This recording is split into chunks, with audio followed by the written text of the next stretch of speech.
Hey guys, what's up? Welcome back to Triple Double Nation. Today we'll be covering the 7 biggest disappointments in the NBA this season. Let's get into the video. Number 7, Sacramento Kings. Nobody was forecasting a banner year from the Sacramento Kings. They were still supposed to be more entertaining than whatever we're seeing now. Silver linings are not non-existent. They're just hard to find after Tyrese Halliburton and Richaun Holmes. De'Aaron Fox is fine. He's shooting almost 41% from deep over his last 5 games, but hasn't made a tremendous leap. The Kings are 17th in transition frequency and not getting on the break a great deal more when he's playing. That's borderline criminal. Marvin Bagley III has perked up on offense lately, but isn't nearly consistent enough and remains a non-entity on defense. Opponents are shooting 75% against him at the rim, the second worst mark in the league among 62 players, contesting at least 4 point-blank looks per game.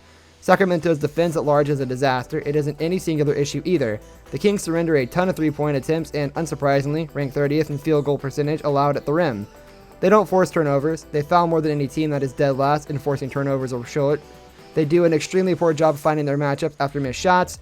Rival offenses are feasting in transition. They're losing track of shooters. They're not equipped to put up a fight against power wings. On a scale of 1 to 10, a disenchantment should be at 11. The Kings are neither built to defend nor, it seems, win. Watch them heading into the trade deadline. Fox and Halliburton are safe. Everyone else, including Holmes, who is a free agent after this season, should be considered expendable. Number 6, New Orleans Pelicans. The New Orleans Pelicans have not co-signed themselves to any one direction. They haven't yet enough younglings that they can chalk up this year up to development, but remain talented enough on paper to chase a postseason entry. They are still a disappointment relative to those ambiguous standards. It starts on offense, where they are playing entirely too slow. They are 25th in average possession time, according to Unpredictable, and 19th in transition frequency. These terms of engagement are unacceptable for any team housing Zion Williamson, but especially one that wants for reliable half-court creators. Brandon Ingram gives the Pelicans one ball handler who can initiate the offense and get downhill without a frenetic head start.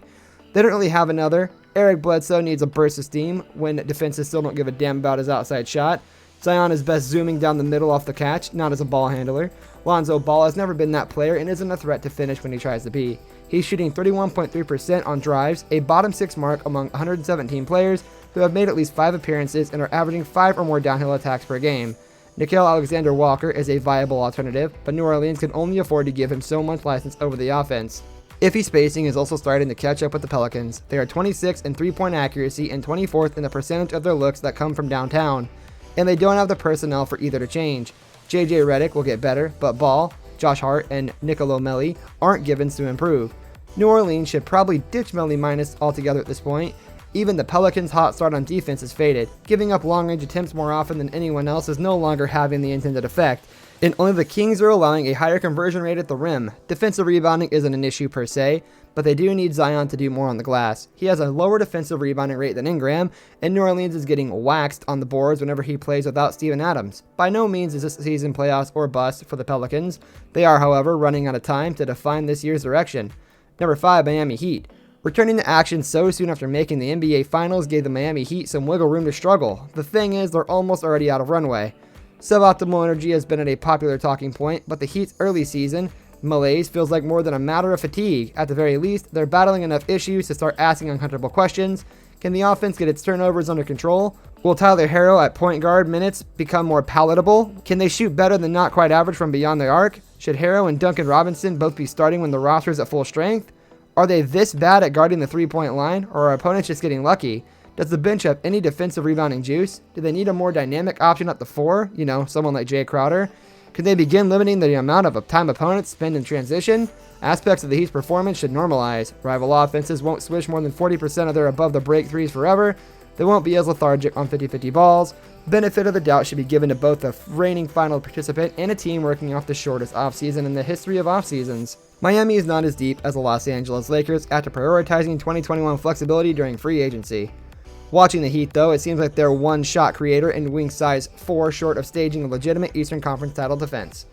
Number 4, DeAndre Ayton's inconsistency. Grace periods must be baked in for teams undergoing wholesale facelifts, and after they added Chris Paul, you better believe that includes the Phoenix Suns. DeAndre Ayton isn't the only one going through the motions. Devin Booker is struggling to find himself within an offense that has another star. He still butchers defenses on ball, but his turnover rate has spiked, and his shot total seems subject to wild swings. The starting lineup in general has flopped. Head coach Monty Williams went with Cameron Johnson in the place of Jay Crowder to open the Jan 18 matchup with the Memphis Grizzlies. which the Suns lost. No player appears to be going through more of an existential crisis than Ayton. His performance waxes and wanes to the point he's become almost unpredictable on a night-to-night basis. Weirdly though, not entirely shocking, Ayton is choppiest on the offensive end. Playing beside both Booker and Paul requires an adjustment, but he's not saddled with total reinvention. His 5.4 post-ups per game are right in line with last year's 6.2. His problems seem more rooted in approach. He isn't rolling to the basket off screens as hard or as often. About 37% of his field goal attempts come inside 3 feet, down roughly 9% from last year. His free throw attempt rate is up, but still too low. He goes from tallying consecutive 20-plus point performances to start January to barely getting up to 10 shots per night in the 2 weeks that follow. The idea of Ayton continues to tantalize. He played with peak aggression during Phoenix's loss to Memphis. The Suns need that version of him more often. Otherwise, they may have to start thinking about whether he's most valuable to them as a trade asset. Number 3, Kelly Oubre Jr.'s offense.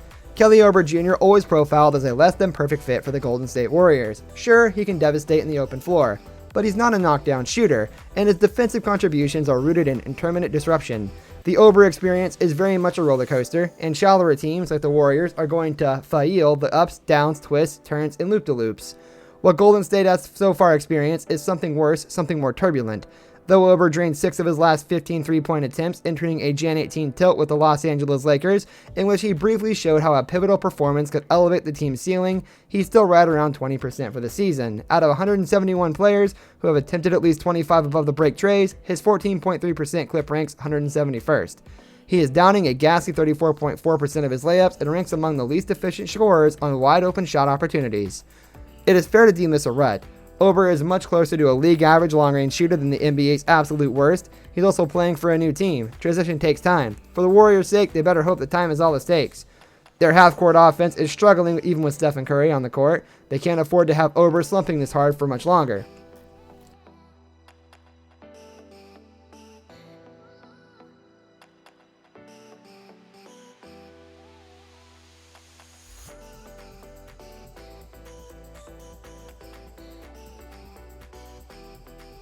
Number 2, Toronto Raptors. Little about the Toronto Raptors season makes any sense, including the feel-good surprises. Chris Boucher has been something like their second best player. Stanley Johnson is shooting 42.9% from beyond the arc. Norman Powell is splashing the 42.4% of his triples and 34% of his twos and playing approximately zero defense. Fred VanVleet is reaching and finishing around the rim at a career-low clip and remains a question mark shooter off the dribble. He's also playing like an all-star. Pascal Siakam has pieced together some encouraging performances, but is up and down at best.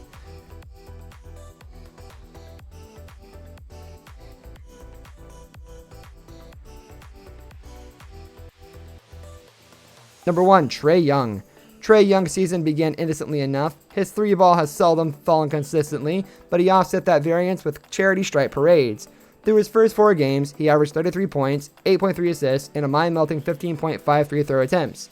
And then this production fell off a cliff. Since January 1st, Young is averaging 18.3 points, 8.8 assists, and 6.4 free throw attempts while shooting just 22.2% from long distance.